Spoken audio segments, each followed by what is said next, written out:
Guys, welcome to repair working. நம்ம சேனலில் first video iron box coil எப்படி change பண்ணுறதுன்னு பார்க்கலாம். எப்படி ஓபன் பண்றதுன்னு தெரியல. ஓபன் பண்றது ஒரு பெரிய விஷயமா? கொண்ட அண்ணே ஓபன் பண்றாரு. பயப்படாதடா, அண்ணனுக்கு எல்லா ரூட்டும் தெரியும்டா. இந்த அயன் பாக்ஸ் பார்த்தீங்கன்னாக்கா வெயிட் உள்ள அயன் பாக்ஸ். இந்த அயன் பாக்ஸில் அயனிங் பண்ணிங்கன்னா நம்ம கடையில் பண்ணுற மாதிரி அயனிங் பண்ணிக்கலாம். ஃபஸ்ட்டு நம்ம அந்த அயன் பாக்ஸில் இருக்க 3 போல்ட்டு வந்து 10-11 பேனர் வச்சு நம்ம கழட்டி எடுத்துக்கலாம். 3 போல்ட்டை கழட்டி எடுத்தோடனே மேலே நம்ம ப்ளக் பண்ணுற இடத்துல வந்து 2 ஸ்க்ரூ இருக்கும். அந்த 2 ஸ்க்ரூக்கு வந்து ஸ்டார் ஸ்க்ரூ ட்ரைவர் வச்சு நம்ம கழட்டி எடுத்துக்கலாம். அதை எடுத்தால் தான் அடியில் வந்து காயில் வந்து அந்த ப்ளக்கில் வந்து கனெக்ட் பண்ணியிருப்பாங்க. அது வந்து அந்த ப்ளக்குக்கு அடியில் தான் சின்ன ஸ்க்ரூ போட்டு 2 ஸ்க்ரூ போட்டு கனெக்ட் பண்ணியிருப்பாங்க. அதை நம்ம அந்த மேலே இருக்கிற ப்ளக்கில் இருக்கிற ஸ்க்ரூவை கழட்டினா தான் அதை மேலே எடுத்து நம்ம ஈஸியாக கழட்டி மறுபடியும் அடுத்த காயில் வச்சு நம்ம ஸ்க்ரூவை போட்டு டைட் பண்ணுறதுக்கு ஈஸியாக இருக்கும். அதனால் நம்ம அந்த மேலே இருக்க ஸ்க்ரூவை வந்து 2 எடுத்து கழட்டிடலாம். மேலே இருக்க 3 போல்ட்டையும் கழட்டியாச்சு. அந்த ப்ளக்கில் கனெக்ட் பண்ணியிருந்த 2 ஸ்க்ரூவையும் கழட்டியாச்சு. இப்போ அந்த காயிலுக்கும் அந்த ப்ளக்குக்கும் கனெக்ட் பண்ணியிருக்க அந்த சின்ன ஸ்க்ரூ 2 இருக்கும். அந்த 2 ஸ்க்ரூவை மட்டும் நம்ம கழட்டி எடுத்துகிட்டு அடுத்த காயில் நம்ம மாற்றிக்கலாம். அந்த காயில் வந்து பார்த்திங்கனாக்கா 750 வாட்ஸ் காயில். நான் வாங்கிட்டு வந்தது 750 வாட்ஸ் காயில் தான். ஆனால் அந்த காயில் நான் நிறையா கடையில் பக்கத்தில் கேட்டேன், எங்கேயுமே இல்லை. அப்புறம் ஒரே ஒரு கடையில் மட்டும் 2 பீஸ் மட்டும் வச்சுருந்தாங்க. அந்த 2 பீஸே நான் வாங்கிட்டு வந்துட்டேன். வந்து காயிலோட ரேட்டு வந்து பார்த்திங்கனாக்கா 48 ரூபா 50 ரூபாக்குள்ளே தான் வந்தது. பரவாயில்ல அப்படின்ட்டு நான் வாங்கிட்டு வந்துட்டேன். ஆன்லைனில் பார்த்தா நான் அதிகமாக தான் இருந்தது. ஆனால் இங்கே கிடச்சிச்சு எனக்கு. ஆனால் வந்து அடுத்த டைம் எதுவும் வாங்கணும்னா தான் எங்கே வாங்குறதுன்னு தெரியல. காயில் ஏதோ கருகி இருக்குது, நான் ஆஃப் பண்ணாமே விட்டுட்டேன். இது ஆட்டோமேட்டிக்காக ஆஃப் ஆகாது இந்த அயன் பாக்ஸு. அதனால் ஹீட்டு வந்து அதிகமாக ஏறிச்சாட்டுக்கு. அதிகமாக ஏறினால அப்படியே ஷார்ட் ஆகிடுச்சாட்டுக்கு இந்த அயன் பாக்ஸு. அதனால தான் ஒர்க் ஆகலையாட்டுக்கு. இதை பொறுத்த வரைக்கும் இந்த அயன் பாக்ஸை பொறுத்த ஹீட்டு வந்து கரெக்டாக பார்த்து நம்ம ஆஃப் பண்ணிக்கணும். இந்த காயிலை தான் நம்ம ஃபிட் பண்ண போகிறோம். காயில் மேலே பார்த்தீங்கன்னாக்கா 2 காப்பர் தகடு கொடுத்துருப்பாங்க. அந்த காப்பர் தகடு மேலே 2 ஹோல்ஸ் இருக்கும். அந்த ஹோல்ஸ் என்னத்துக்குன்னா மேலே இருக்கிற அந்த ப்ளக்கு வந்து கனெக்ட் பண்ணுறதுக்கு கொடுத்துருப்பாங்க. அந்த மேலே ப்ளக்குக்கு கீழே 2 ஸ்க்ரூ வரும். அந்த ஸ்க்ரூவில் நம்ம வச்சு காயில் வந்து சின்ன ஸ்க்ரூ இருக்கும். அந்த சின்ன ஸ்க்ரூ எடுத்து பொறுமையாக டைட் பண்ணிக்கலாம். கையில் தான் டைட் பண்ணணும். கட்டிங் பிளேட்லாம் இது யூஸ் பண்ணக்கூடாது.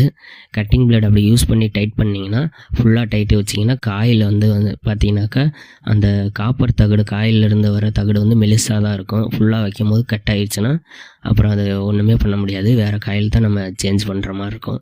அதனால் கையில் டைட் பண்ணாவே போதும். கொஞ்சம் லூஸ் இல்லாமல் கொஞ்சம் டைட் பண்ணிக்கோங்க போதும். அதுவே இந்த அயன் பாக்ஸ் பார்த்தீங்கன்னாக்கா நான் ஆன்லைனில் தான் வாங்கினேன். ஒரு ஆஃபரில் அப்போதைக்கு போயிட்டு இருந்தது. ஒரு 520 ரூபா என்னமோ வாங்கினேன்.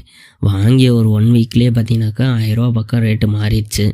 அயன் பாக்ஸ் வெயிட்டு பார்த்தீங்கன்னாக்கா ஒரு 2 கிலோ பக்கம் இருக்கும். 10 இன்ச்சு பக்கம் இருக்கிறனால நல்லா நீட்டாக அயனிங் பண்ணிக்கலாம். நல்லா அயனிங்கும் சூப்பராக இருக்குது.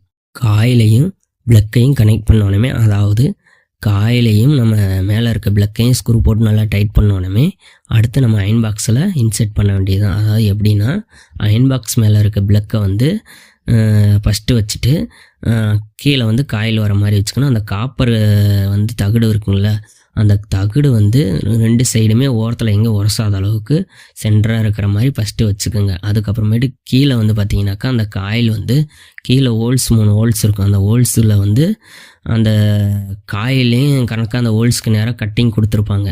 அந்த கட்டிங்க்கு கரெக்டாக அந்த ஹோல்ஸுக்கு இருக்கிற மாதிரி வச்சுக்கோங்க. கீழே வந்து அந்த நம்ம அலுமினிய பிளேட்டு வந்து மேலே போல்ட்டு போகிற அளவுக்கு அந்த இதில் வந்து எதுவுமே டச் ஆகாத அளவுக்கு வச்சுட்டு, இதுக்கப்புறமேட்டுக்கு நம்ம அந்த அலுமினிய பிளேட் எடுத்து அந்த காயிலில் வந்து அந்த போல்ட்டு மோதாத மாதிரி இன்செர்ட் பண்ணிவிட்டு மேலே வந்து அந்த ப்ளக்கை வந்து ஸ்க்ரூ போட்டு டைட் பண்ணிக்கலாம். நல்லா ஃபுல்லாக டைட் வச்சுட்டு அதுக்கப்புறமேட்டுக்கு கீழே வந்து அந்த அலுமினிய பிளேட்டை வந்து கரெக்டாக சேமாக இருக்கான்னு நான் எல்லா பக்கமும் பார்த்துட்டு மேலே வந்து வாஷர் போட்டு போல்ட்டை போட்டு ஃபஸ்ட்டு சேமாக எல்லாம் கையில் டைட்டு வச்சுக்கலாம். வச்சுட்டு எல்லாமே ஒரே மாதிரியே எல்லாம் ஃபுல்லாக டைட்டு வச்சுக்கலாம். அவ்வளோதான் friends, iron box repair working முடிஞ்சிருச்சு. இது போல் நீங்களும் உங்கள் அயன் பாக்ஸை 50 ரூபாயில் ரிப்பேரே சரி செய்திடலாம். ஆனால் இதை வந்து உங்களுக்கு தெரிஞ்சால் மட்டும் வாங்கி பண்ணுங்கள். இல்லைன்னா கடையில் கொடுத்து நீங்கள் ரிப்பேரே சரி செஞ்சுக்குங்க. ஆமாம் கைஸ், ஒன்று சொல்ல மறந்துட்டேன். நீங்கள் அயன் பாக்ஸை காயில் சேஞ்ச் பண்ணும்போது அந்த பழைய காயில் எடுத்து போயிட்டு அதே சைஸ் உள்ள காயிலை வாங்கிட்டு வந்து ஃபிட் பண்ணிக்கோங்க கைஸ். நான் அடுத்த வீடியோவில் அயன் பாக்ஸில் மாற்றின காயில் ஹீட்டு ஏறுதா ஏறலையா, இல்லை அயன் பாக்ஸுக்கு எப்படி கனெக்ஷன் கொடுக்கறது அப்படின்னு எல்லாமே அடுத்த வீடியோவில் உனக்கு நான் தெளிவாக சொல்கிறேன். ஓகேங்களா? இது போன்ற யூஸ்ஃபுல்லான ரிப்பேர் ஒர்க்கிங்கை தெரிஞ்சுக்க ரிப்பேர் ஒர்க்கிங் சேனலை சப்ஸ்கிரைப் பண்ணுங்கள்.